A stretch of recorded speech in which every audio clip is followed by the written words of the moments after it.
저는 수성대학교 명예교수 신정식입니다. 대구 경북 흥사단 대표와 흥사단 본부 부이사장을 역임했고 지금은 흥사단 본부 공의원으로 활동하고 있습니다. 오늘 드리고자 하는 말씀은 흥사단 운동의 역사입니다. 흥사단 운동의 역사는 창립 때부터 4단계로 설명을 드리고자 합니다. 첫 번째, 흥사단 창립과 일제강점기의 운동. 두 번째, 광복 후 민족부흥운동. 세 번째, 청소년 아카데미 운동 시기. 그리고 네 번째, 시민운동과 지속가능한 흥사단 운동. 이렇게 4단계로 말씀을 드리고자 합니다. 우선 첫 번째, 일제강점기 흥사단 창립과 독립운동 지원에 대해서 말씀을 드리겠습니다. 흥사단의 전신은 신민의 산하단체인 1909년 청년학우회라고 볼 수 있습니다. 그리고 1913년 미국 샌프란시스코에서 흥사단을 창립할 때 팔도 대표를 포함해서 창립위원 25명이 있었습니다. 도사는 단우번호 4번입니다. 그리고 흥사단은 4대 정신과 덕체지 36을 동맹수련하여서 인물을 양성하겠다. 그리고 그 인물, 양성된 인물로 민족 전도 번영의 대업을 완수하겠다. 당시 민족 전도 대업이란 당연히 독립운동을 의미하는 것입니다. 그래서 초기의 흥사단은 대표적인 어떤 그런 업적을 보면 미국 윌슨 대통령에게 한국 독립청원서를 1919년 제출한 적이 있습니다. 그리고 창립 이후에 꾸준히 동맹수련을 했습니다. 예컨대 동맹독서, 동맹운동, 동맹저축 이런 활동을 꾸준히 했습니다. 미주에서의 초기의 흥사단 활동의 핵심은 뭐니 해도 도산 선생의 독립운동을 끝까지 특히 재정적으로 지원했다는 사실입니다. 두 번째, 상해 원동위원부가 있습니다. 1919년 도산 선생이 상해에 가셔서 임시정부를 실질적으로 수립하고 세 개의 임시정부를 상해 임시정부, 한성 임시정부, 노령 임시정부를 통합하고 이런 과정 속에 1920년 흥사단 원동위원부를 설립하게 됩니다. 이때 입단하게 된 단우가 춘원 이광수, 송화 주요한, 그리고 동암 차리석 선생, 그리고 연세대학교 총장을 지내신 이용설 박사, 이런 분들이 이때 다 입단하신 분들입니다. 상해 원동위원부는 쟁쟁한 독립운동가들이 참 많았습니다. 가장 대표적인 것은 갑자논설이가 있습니다. 1924년이죠. 동포에게 공하는 것을 발표했습니다.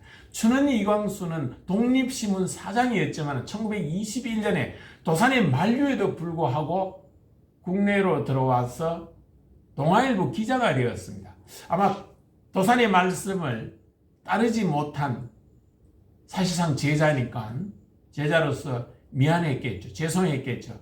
그래서 동아일보 기자 자격으로 상해에 가서 도산 안창호 선생을 인터뷰해서 그것을 동아일보에 게재를 하게 됩니다. 물론 다 게재를 하지 못합니다. 일제가 나중에는 게재를 불허하게 됩니다만은 그 유명한 동포에게 국내 동포에게 고하는 글이 1924년에 발표되었고 그리고 이해 1924년에는 남경에 동명학원을 설립했고 그리고 도산이 대독립당 민족유일당 운동을 전개하고 그리고 그것이 공산주의 계열의 독립운동가들이 떨어져 나가고 통합되지 못하는 가운데 백범 김구와 함께 한국독립당을 창단하는 그러한 과정 속에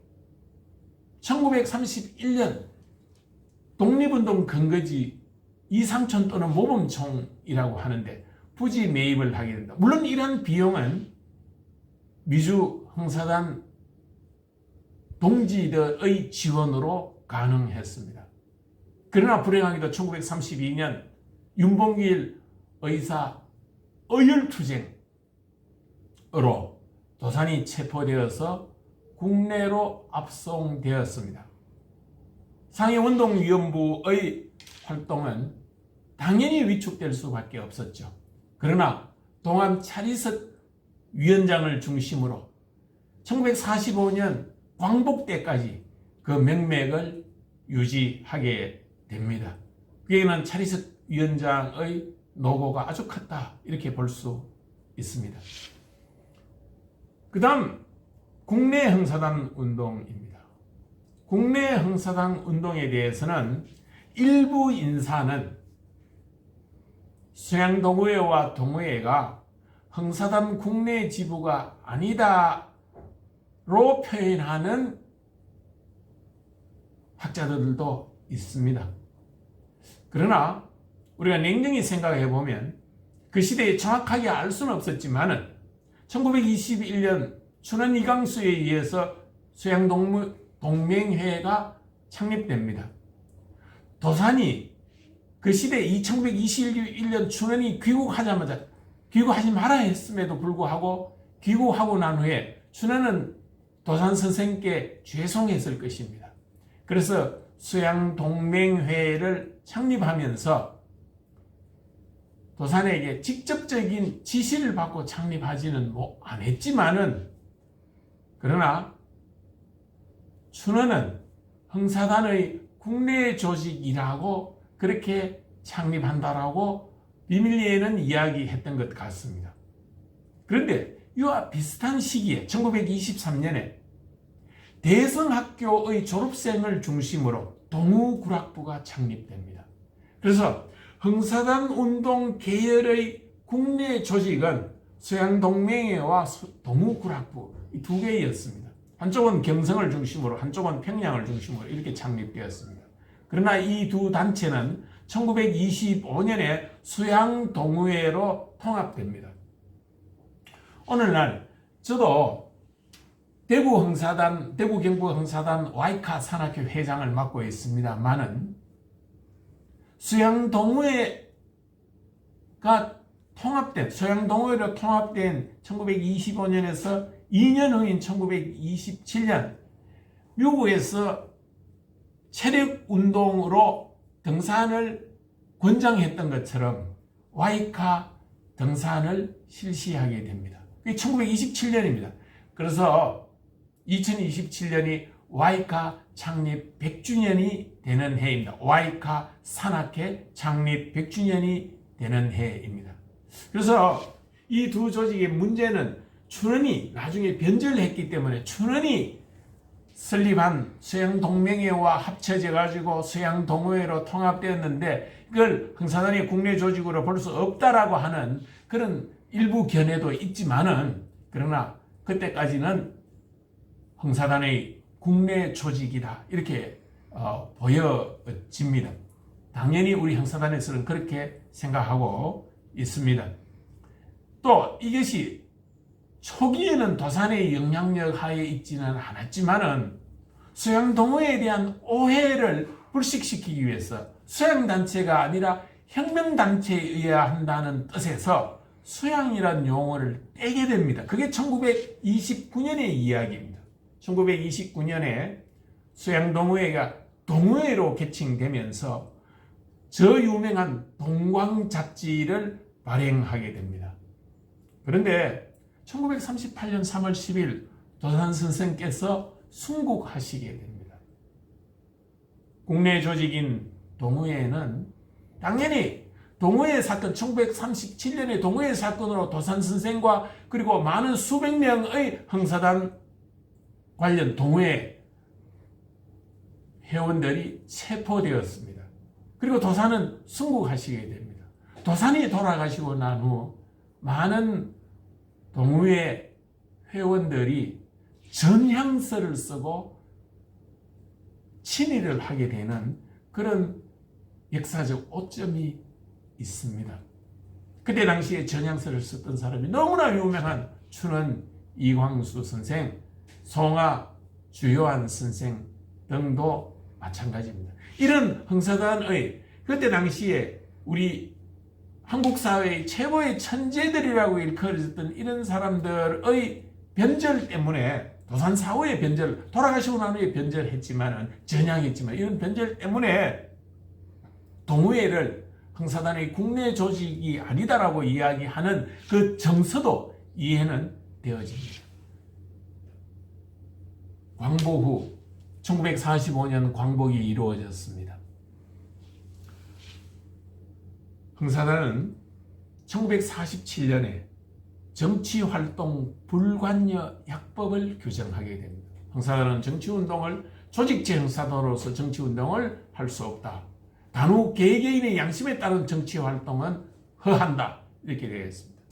그리고 1948년 흥사단 본부를 국내로 이전하게 되고, 그리고 미주 단우들이 모아준 성금으로 저 유명한 명동의 1949년 명동의 대성빌딩을 인수하게 되고, 그리고 본격적으로 흥사단이 장학사업을 하고 새벽지를 창간하고, 그리고 1954년 전쟁이 끝나고 난 후부터 1996년에 이르기까지 금요 개척자 강좌가 진행되어졌습니다.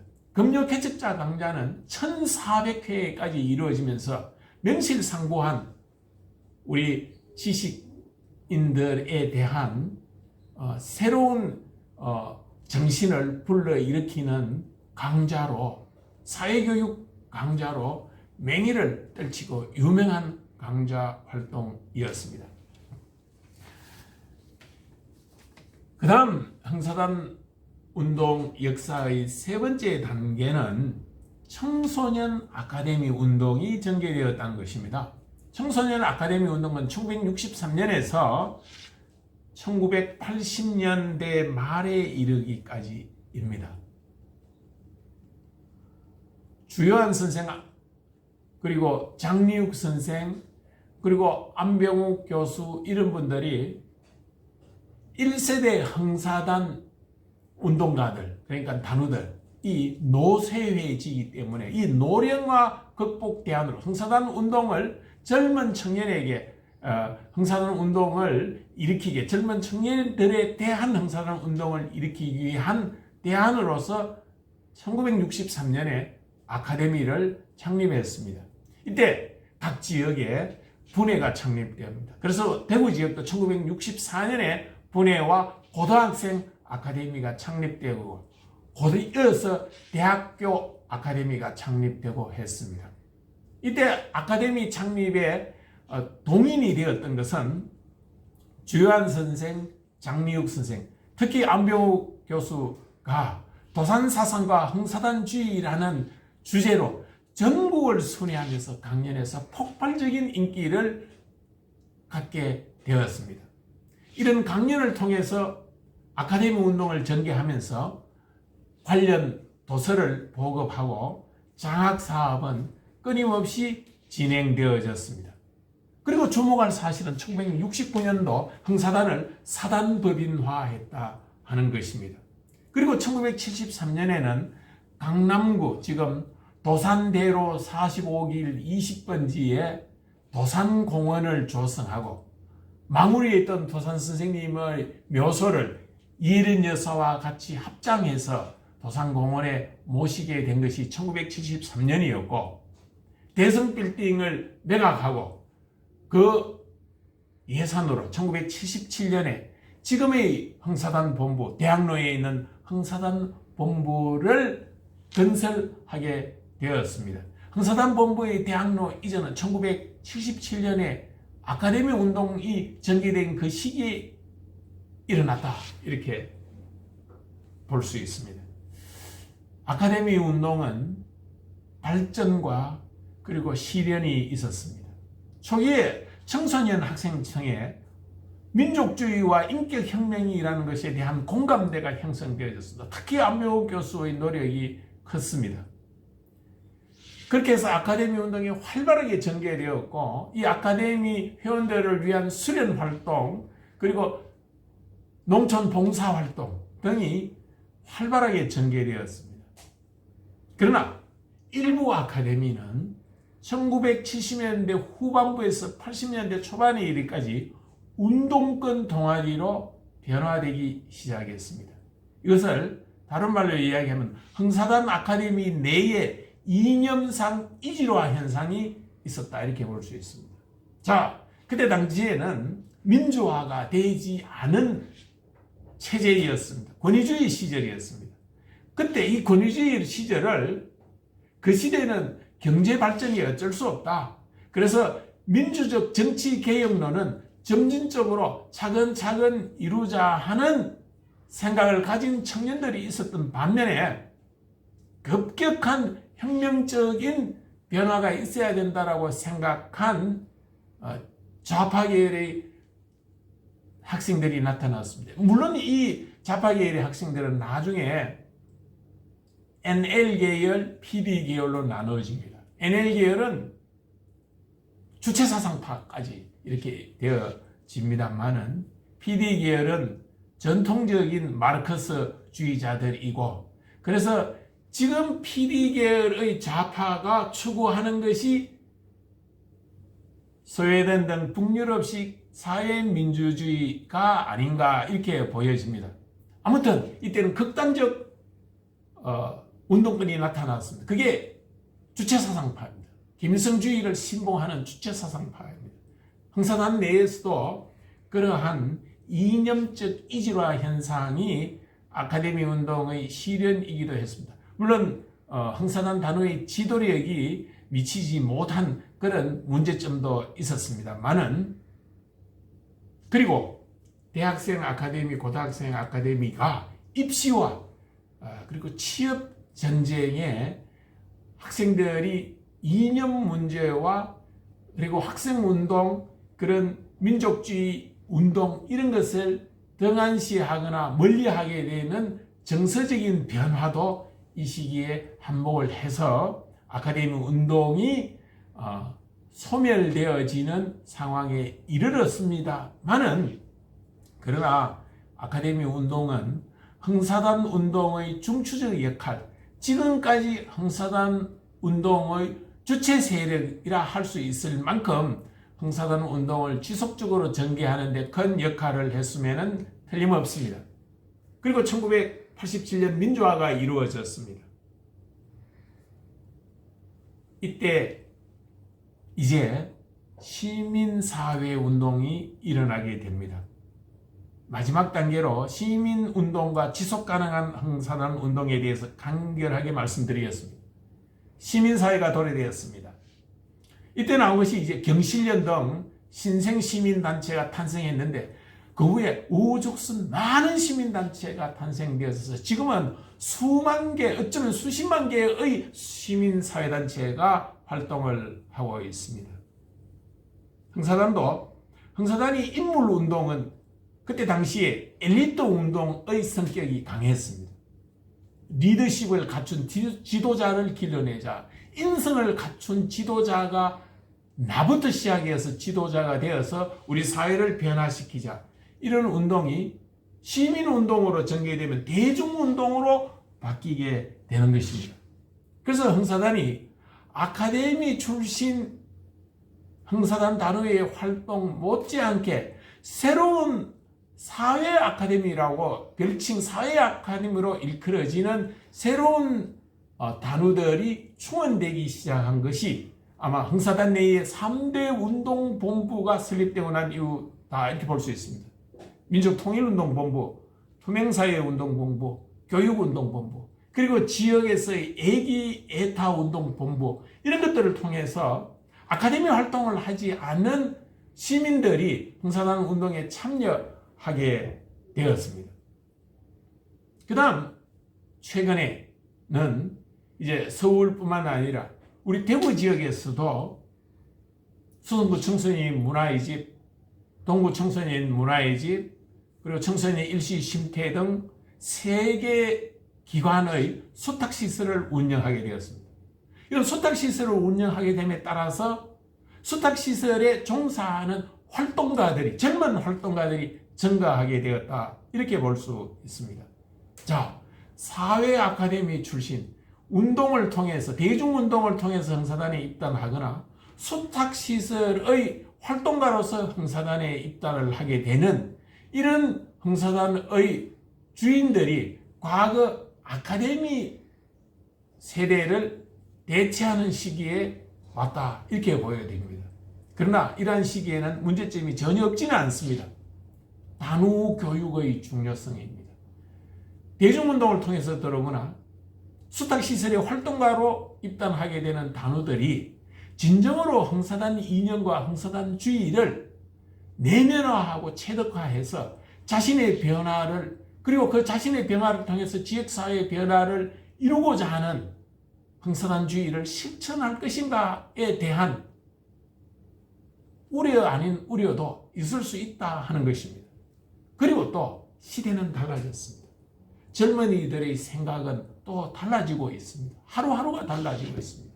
그래서 많은 사람들이 흥사단 이념의 현대화를 생각해야 되지 않겠느냐, 그렇게 해서 약법을 개정해야 된다 하는 그런 필요성, 약법 개정의 필요성마저도 제기하고 있는 것이 이 시점이라 볼 수 있습니다. 마지막으로 하나만 더 말씀드린다면, 이제는 우리 대한민국은 지방화 시대가 도래했습니다. 즉 흥사단 운동도 본부 중심이 아니라는 것입니다. 지역 중심의 흥사단 운동이 도래되었다는 것입니다. 우리 지역사회에서 투명운동을 하고 문화시민운동을 하고 우리 지역사회의 애기애타 봉사활동을 하고 하는 지역사회와 함께 호흡하는 흥사단 운동이 지속가능한 흥사단 운동이 아닐 것인가.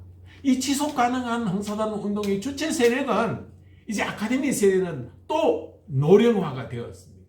사회 아카데미 출신과 그리고 수탁시설의 활동가로 참여하게 되는 우리 젊은 활동가들과 그리고 고등학교 등에서 토론 교육을 통해서 흥사단 아카데미 활동을 하는 새로운 세대들과 이런 새로운 세대가 미래의 흥사단 운동을 좌지우지하고 지속 가능하게 하는 운동이 될 수 있을 것이라고 보고, 이들에 대한 단후 교육은 이제 노령화된 우리 아카데미 세대 단우들이 해야 하지 않겠나, 이렇게 저는 생각합니다.